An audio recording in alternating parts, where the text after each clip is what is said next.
Imagine, just for a second, being handed the absolute keys to an empire. Like, you are born into unimaginable wealth, unquestioned status, and, you have a direct personal line to the supreme ruler of your entire country. Which is just wild to even think about. Right. And for almost all of recorded human history, when someone finds themselves in that kind of position, their entire life's purpose just becomes building a fortress to protect that privilege. I mean, they pull up the drawbridge. They reinforce the walls. Yeah. Yeah, because relinquishing that kind of power voluntarily, well, it goes against almost every instinct we usually associate with the ruling class. Exactly. But today, we are unpacking the story of a man who didn't just hand back the keys to the empire. He spent his entire life trying to dismantle that fortress brick by brick.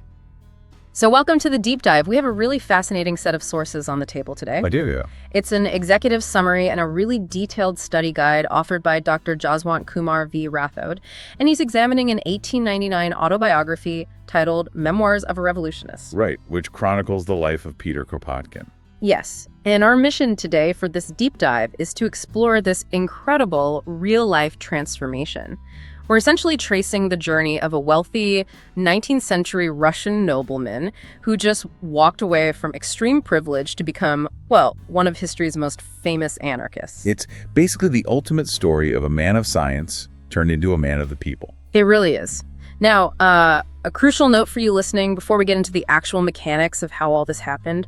We are exploring Kropotkin's historical journey and his ideas strictly as they are presented in this source text. Right, that's an important distinction. Yeah, we are not here to endorse his political beliefs, nor are we here to condemn them. We're totally neutral here. Our goal is entirely impartial. We just want to unpack the logic behind his choices so you can understand his perspective, the environment that shaped him, and really how he arrived at a worldview that completely alienated him from his own class. Because the contrast at the center of the story is staggering. I mean, it is exceedingly rare to have a first-hand autobiography from someone who lived with the Tsar's family.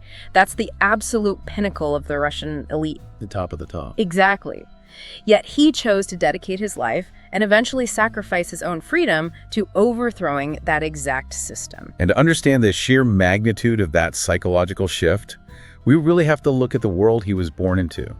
Because Peter Kropotkin didn't just grow up wealthy. He was born into absolute, unchecked power. We're talking serious power. Right. We are talking about a child born in Moscow in 1842, holding the literal title of prince. His father, Prince Alexei Kropotkin, was this very strict army officer who ran his estate and the people on it with an absolute iron fist. And the source makes a real point to emphasize the family's serfs. And for those who might not know, these were essentially peasants who were entirely under the control of the noble. Legally bound to the land. Right, legally bound, meaning the prince had absolute authority over their lives, their labor, their bodies, everything. And Kropotkin's father treated them terribly. I mean, he was known for his cruelty.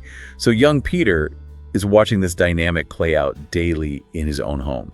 Which has to mess with a kid's head. Oh, absolutely. Yeah. Especially since his mother died when he was quite young, leaving him in this environment that was just dominated by his father's harshness. But the text highlights a really critical counter-influence here, which is his grandmother. Oh, right. Yeah, she steps in and actively teaches the boy to show kindness toward the serfs. So this creates an immediate cognitive dissonance for him, right? He's being taught by his father's actions that these people are just property to be abused, but through his grandmother's teachings, he actually starts paying attention to the serfs themselves. Yes, he starts seeing them as human beings. Right. He notices that despite being treated awfully, they are gentle, they're caring people. I mean, they are the ones showing him humanity and warmth when his father just shows him this cold strictness. And what's fascinating here is how that early friction sets the stage for his teenage years. Because when he turns 12, this is in 1854, he is sent to the Corps of Pages in St. Petersburg. Which is a huge deal. A massive deal. This is the ultimate training ground for the absolute highest echelon of Russian society. He is literally living at the Russian court. He is interacting with Emperor Alexander II's family. Okay, let's unpack this environment for a second, because the Corps of Pages is kind of hard to conceptualize today. Think of it less like an elite military academy and more like a greenhouse for royalty. Oh, I like that analogy. Yeah, like the students inside are perfectly climate controlled. They are given the best intellectual fertilizer. I mean, private tutors teaching them French, classical literature, advanced sciences, and they are completely walled off from the harsh winter of actual Russian society outside. And Kropotkin is absolutely thriving in this greenhouse. He excels academically. He's on the fast track to the most powerful bureaucratic or military positions the empire has to offer. But I'm struggling to understand the psychology here, to be honest. I mean, if I'm a teenager and the Tsar of Russia is handing me a custom uniform, giving me proximity to the throne, and laying out a red carpet for my entire future, I'm probably drinking the Kool-Aid. Most people would. Right. I'm buying into the system because the system is working beautifully for me. So why didn't this absolute privilege just cement his loyalty? Because he couldn't stop staring through the glass of that greenhouse. Wow. Yeah, he was expanding his mind through literature and education, but he couldn't separate the luxury of the court from the cruelty he knew was propping it up. He remembered the serfs, and then a massive shift occurs in 1861. 1861, right, the emancipation. Exactly. Emperor Alexander II officially emancipates the Russian serfs. Which Kropotkin celebrates. The source notes he views this as a deeply hopeful moment. Like, he sees the top-down authority actually doing something good for once, freeing the people his father used to abuse. Right, he genuinely believes the system might be capable of fixing itself from the inside. But that illusion of reform shatters very quickly. Because the emancipation is flawed. Deeply flawed. The new reforms fail to truly liberate the peasantry, and the Russian government reacts to the ensuing instability by just getting strict again. They clamp down on the very freedoms they just promised. And that seems to be the breaking point for him. The text actually provides a striking quote from Kropotkin that perfectly captures this internal transition. He says, and I'm quoting here, "In the core I was a boy, and what is indefinite in boyhood grows definite in manhood." That is such a powerful way to put it. It really is. Because that vague, uneasy feeling he had as a child, the guilt of watching his father, the discomfort of the court's luxury, it suddenly solidifies into a very clear moral stance. Right. He realizes the Tsar's top-down reforms are just a sham, and the elite class he belongs to will never willingly surrender its power to actually help the common people. So that definite realization makes remaining in the greenhouse just impossible for him. I mean, he has to get out. So he makes a career decision that absolutely shocks everyone around him. Completely blindsides them. Yeah. Instead of accepting a cushy, powerful job at the court, he actively volunteers to go to Siberia. He petitions for it, actually, and he spends 5 whole years out there, starting around 1862. Wait, okay, Siberia. Let's just pause on that. Because to most people, Siberia is the ultimate exile. It is famously the frozen wasteland where the Russian government sends its political enemies and criminals to suffer and die. It's essentially a death sentence. It was incredibly harsh, yes. So why does a prince in his early 20s volunteer for the freezing tundra? That's like a modern billionaire heir leaving a guaranteed Wall Street CEO job to do grueling, unpaid reform work in the middle of nowhere. It is exactly like that. And when he was asked why he made that choice, his answer was remarkably simple. He said he wanted to work because much needs to be done there. Much needs to be done there. Just wow. He trades the palace for the frontier just to do the work. Exactly. And we really have to look at the mechanics of what he was actually doing out there. Because he wasn't just, observing from a comfortable desk somewhere. Right. This summary details how Kropotkin traversed massive distances across some of the most difficult, unforgiving terrain on Earth. He lived directly alongside the prisoners, the impoverished peasants, and the exiles. He was really in the thick of it. He was. He joined local reform committees, genuinely hoping to improve their conditions. So he basically uses these 5 years as a laboratory. He is studying society from the absolute bottom up, completely far away from the Tsar's control. So what is the actual mechanism of change he observes out there in Siberia? Like, what does he learn from the people the empire basically threw away? Well, the study guide identifies a major theme here, which is compassion and solidarity. Kropotkin learns that ordinary people, even those living in the harshest conditions imaginable, are inherently strong, kind, and fully capable of organizing themselves. Without anyone telling them what to do. Exactly. When the harsh environment of Siberia forces people to survive, they don't wait for orders from St. Petersburg. They just rely on each other. And here's where it gets really interesting to me. He is watching these peasants and exiles figure out how to share resources and survive because the government is practically absent. I mean, this is the complete opposite of his upbringing, where strict authority was required for everything. And this specific observation is what plants the seeds of his political philosophy. Dr. Rathod's summary defines anarchism, and we're using Kropotkin's own framework from the text here, as a political belief in a society without government control. Right, strictly based on the text. Exactly. In St. Petersburg, Kropotkin watched the Tsar's top-down reforms completely fail. But out in Siberia, he saw that common people didn't need extreme top-down government control to cooperate. When they were left to their own devices, they naturally gravitated toward mutual aid. So the paradigm shifts completely for him. He realizes society doesn't actually need the strict army officers or the emperors to function, but his time in the wilderness doesn't last forever, does it? No, it doesn't. The narrative transitions again when he returns to civilization. Between 1867 and 1874, Kropotkin moves back to St. Petersburg. Okay. And this phase of his life introduces a really heavy internal conflict regarding the burden of knowledge. He immerses himself in his scientific work, mapping geology and geography, and he becomes a highly successful scientist. Which raises a massive question. I mean, he is safe, he is successful, he has found a respectable way to use his brilliant mind that doesn't involve oppressing serfs. Why does he feel the need to blow up his life all over again? Because he simply cannot unsee Siberia. He is torn between this profound love for science and his overwhelming sense of duty to the suffering people he left behind. The guilt must have been intense. It was, and the catalyst that finally pushes him over the edge into radicalism is actually a seemingly quiet, very specific observation. He is out in the countryside one day and he sees a poor Finnish peasant. Just a normal, impoverished worker. Exactly, just a guy working. But Kropotkin notices this peasant taking a brief moment to simply appreciate nature, to just look at the beauty of the world around him. That is such an incredibly subtle moment to serve as the turning point for a revolutionist's entire life. It is, but if we connect this to the bigger picture, it is profound.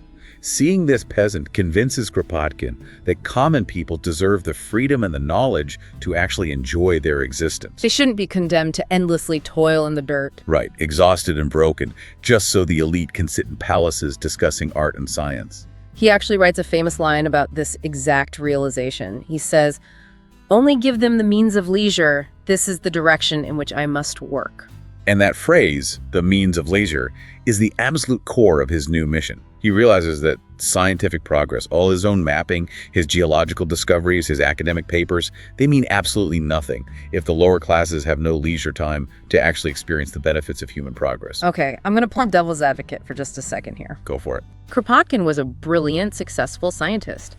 Couldn't he easily justify his position by arguing that his scientific discoveries were pushing humanity forward? Like, that by being a scientist, he was fulfilling his duty to society. Why cross the line into illegal, radical politics? That tension brings us to another major theme in the study guide, which is science and social responsibility. Kropotkin firmly believed that knowledge should elevate society as a whole, not just enrich individuals or serve the elite. Makes sense. Right, so if he remained a comfortable scientist in St. Petersburg, his discoveries would only ever benefit the people who already had that means of leisure. I see. You can't just sprinkle scientific advancements on top of a fundamentally broken, unequal system and expect it to somehow trickle down and help the guys starving in the fields. Precisely. Recognizing that the entire structure of Russian society was rigged against the peasant is what pushed him away from the safe confines of academia and fully into underground revolutionary activities. Which the Russian Empire, predictably, does not tolerate at all. Not even a little bit. Right. The consequences of his radicalization finally catch up to him. In 1871, he is arrested for his political views and his subversive organizing. And by 1874, the former Prince of Moscow is sentenced to hard labor. The very system he was born to inherit is now actively crushing him. The source notes he suffers tremendously in prison. The damp, freezing conditions of the St. Petersburg fortress cause his health to severely decline. Oh, and this is where the story gets crazy. This sets the stage for the most cinematic, tension-filled sequence of his entire life, and honestly, the climax of the book, The Great Escape of 1876. Oh, it is a phenomenal logistical achievement, orchestrated entirely with the help of his friends on the outside. Unpacking the mechanics of this escape is just thrilling. Like, you have this brilliant but physically deteriorating scientist locked inside one of the most dreaded fortresses in the empire. Right. His friends on the outside are secretly coordinating a plot, just waiting for the exact right moment. The tension builds until Kropotkin looks out and sees the prison gate. It's open, and inexplicably, there are no guards around. He is presented with a split-second window, just a tiny gap in the armor of the state. He has to make the decision to run, knowing full well that if he is caught, it likely means execution or a return to conditions that will absolutely kill him. The stakes couldn't be higher. Exactly. And he writes about the psychological weight of that exact moment. He says, "This nearness of liberty makes me tremble as if I were in a fever." You could just feel the sheer adrenaline and terror in those words. So he takes the risk, makes a fever sprint through the open gate, meets his accomplices, and successfully breaks out. It's an incredible sequence. I mean, following the escape, he flees the country. He spends the rest of his life until his memoirs are published in 1906, and well beyond that, actually living in exile across Western Europe. He moves through London, Switzerland, and France. And he never stops his work either. He continues writing, analyzing society, and promoting his philosophy. Even though it wasn't always safe there either, right? Exactly. The French government actually arrests him at one point for his radical associations, but his international reputation as a thinker is so strong by that point that immense public pressure forces them to release him. It really reads like a political thriller. I mean, a royal upbringing, Siberian survival, a daring prison break, international exile. You would fully expect the actual book he wrote about this life to be this bombastic, action-packed, ego-driven victory lap. But the critical reception noted in the study guide points out the exact opposite, actually. Yeah, the guide specifically notes that the book is written in clear, plain language, registering at roughly an 8th or 9th grade reading level. And that is entirely by design. Think back to his realization about the Finnish peasant and the means of leisure. Oh, right. If he wrote a dense, academic, highly theoretical textbook, the only people who could read it would be the university-educated elite. He deliberately structured his writing so that the common working-class person could easily engage with his ideas. He truly practiced what he preached. And the critics point out something else that feels almost counterintuitive for an autobiography. The book largely lacks dramatic action, with the sole exception of that prison escape. He deliberately minimizes his own drama. The text highlights his profound modesty. He avoids making himself the hero of the story. Which is so rare for a memoir. It is. Instead, he focuses his pages on the history of Russia, the sociological shifts of the 19th century, and the strength of the ordinary people he met in Siberia. Even when writing his own life story, he just completely decenters his ego. He truly remained a man of the people right to the very end.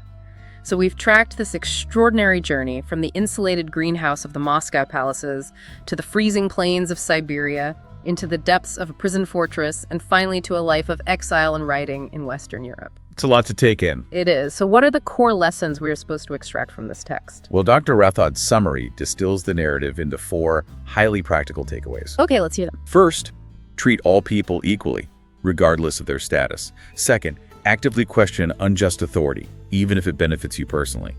Third, use your knowledge and education to help others, rather than hoarding it. And fourth, maintain your strength and resilience during hardships. Empathy, critical thinking, social responsibility, and resilience. It is a really powerful framework. And honestly, it brings this 19th century history directly into the present moment for you, listening to this right now. It really does. Because it is incredibly easy to hear about a Russian prince from the 1800s and just compartmentalize it as historical trivia that doesn't apply to modern life. But consider Kropotkin's internal struggle with the burden of knowledge. Think about how he viewed his own means of leisure. This narrative asks a very direct, uncomfortable question of anyone who has access to education and free time today. Exactly. How are you using your own privileges, your own education? When you have a moment of leisure, are you using it strictly for your own entertainment, pulling up the drawbridge and reinforcing your own walls? Or are you finding ways, however small, to use your knowledge to uplift your community? Are you taking your advantages and translating them into action for people who don't have them? It's the recognition that progress, whether scientific or social, basically loses its value if it isn't shared. Which leads to a final thought for you to chew on today. Kropotkin's entire philosophy, the foundational reason he could walk away from the Tsar's fortress without looking back, was based on a single core belief forged in the harshest conditions of Siberia. Right. He genuinely believed that ordinary human beings are fundamentally kind and that they are entirely capable of cooperating and thriving without a strict authority figure forcing them to do so. He trusted the inherent goodness of the community over the coercive power of the state. So take a look at the world immediately around you. Think about your workplace, your neighborhood, your city. If the invisible structures of authority, the rules, the managers, the threat of punishment, suddenly vanished tomorrow, what do you think would happen? It's a huge question. Would the people around you naturally cooperate, share resources, and take care of each other, just like Kropotkin believed? Or do you think the community would fracture and fall apart? It's something to mull over until next time.